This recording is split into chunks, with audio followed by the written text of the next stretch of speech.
All right, let's dive into an incredible story from the book of Numbers. I mean, it is a wild ride.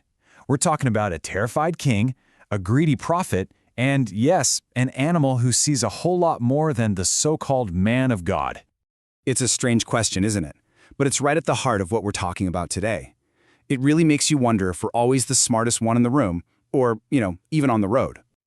You see, this story isn't just about some crazy miracle. It's about blindness. And I'm talking about the kind of blindness that can affect any of us, especially when we are absolutely convinced we know the right way to go. So every great story needs a conflict, right? And this one is fueled by two of the most powerful human emotions you can think of. Let's meet our main players. Okay, so on one side you've got King Balak of Moab. He looks out, sees the nation of Israel camped nearby, and he is absolutely terrified. His solution isn't diplomacy. Nope, it's manipulation. He wants to hire a famous prophet, a guy named Balaam, to curse them. Then there's Balaam. He's got this big spiritual reputation, but now he's staring down the temptation of a huge payday.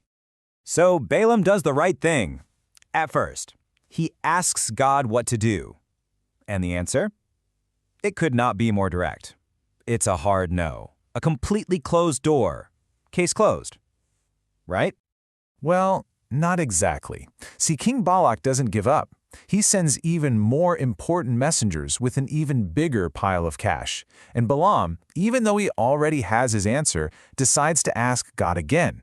Now this is a huge moment. He's not really seeking clarity. He's hoping God will change his mind, which just shows how badly he wants that reward. So God gives Balaam permission to go, but there's a huge catch. He can only say what God tells him to say. But here's the thing. Permission to walk the path isn't the same as God's approval of your heart. And this is where the journey gets, well, really strange. So as they're traveling, an angel of the Lord is standing right there in the road with a drawn sword, but only the donkey sees him. 3 different times the angel blocks the way, and 3 different times the donkey tries to save Balaam's life. But Balaam, he's totally blind to the danger. All he sees is a stubborn animal, and he gets more and more angry, beating her each time. And then it happens. The thing this story is famous for. God opens the donkey's mouth, and it speaks. And listen, this isn't some gentle question. It's an accusation.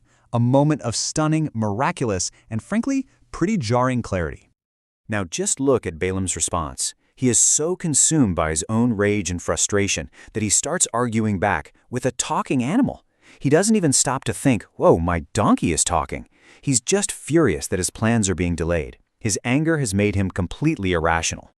And then the donkey just lays out this simple, perfect logic. It's like she's saying, hey, think about it. You've known me my whole life. Do I ever do this? It's this incredible moment of reason coming from the most unexpected place, and it's just enough to finally cut through Balaam's rage. In that single instant, his whole world shatters. He gets it. The stubborn donkey was his protector. The frustrating delay was actually his salvation. The very thing he was cursing was the only thing keeping him alive. His physical eyes are opened, and he finally sees the spiritual reality he was completely blind to.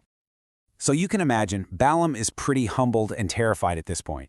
He continues his journey, but that encounter has changed everything. He finally arrives to meet King Balak, who's just rubbing his hands together, waiting for the curse he paid for. So now you have these 3 conflicting wills all crashing into each other. Balak wants to control the future. Balaam, well, he started out wanting a reward, but God's will is absolute. And what happens next is going to prove exactly whose plan is actually in charge here. 3 different times, Balak takes Balaam to a new spot, hoping for a better angle to curse Israel. And 3 times, Balaam opens his mouth, and a flood of blessings comes out instead. Balak is furious, just losing his mind. But Balaam can only say what's now painfully obvious to him. He can only speak God's words. God's purpose can't be bought, and it definitely can't be manipulated. Okay, so this is way more than just a fantastic story. It is packed with lessons that are just as real for us today as they were thousands of years ago. Let's break down some of the biggest takeaways. First, let's look at the human side of things. Balak's fear pushed him to a terrible solution. Balaam's greed made him try to find a loophole in God's very clear command, and his anger on the road just made his blindness worse. And that leads to this huge lesson. Just because God allows you to go down a certain path doesn't for a second mean he approves of what's in your heart. Now let's flip the coin and look at it from the divine side.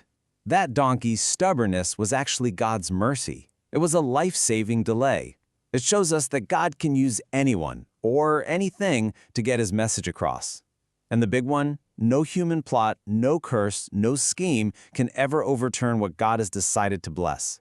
His purpose will always win out. So, okay, a talking donkey, an angry prophet. What does any of this have to do with you and me today? Well, turns out everything. Let's bring this all home. It is so easy to judge these characters from a distance, isn't it? But if we're being honest, their flaws are our flaws. We have all been tempted to try and find a loophole when we want something really bad. And we have all been scared and tried to force a situation to go our way. This story is basically a mirror. But here's a thought you might not have considered. Sometimes you're the one who sees the danger that someone else can't. You're the one trying to warn them. And what do you get for it? You're ignored, misunderstood, maybe even punished. You might just be the donkey in someone else's story. And this story leaves us with some really powerful questions. I want you to think about that frustrating delay in your own life right now. You know the one, the missed opportunity, the slow project, the unanswered prayer. What if it's not a setback? What if it's actually protection? And who are you refusing to listen to right now? Is there a person, a circumstance, a gut feeling that just feels like an irritant, but it might actually be the lifeline you've been praying for? A warning you desperately need to hear? And finally, if there's one thing this story teaches us, it's that sometimes God's grace shows up looking like resistance. So the next time you feel like you're hitting a wall, before you get angry like Balaam, just pause for a second and ask yourself this question. Is this thing blocking my path, or is it saving my life?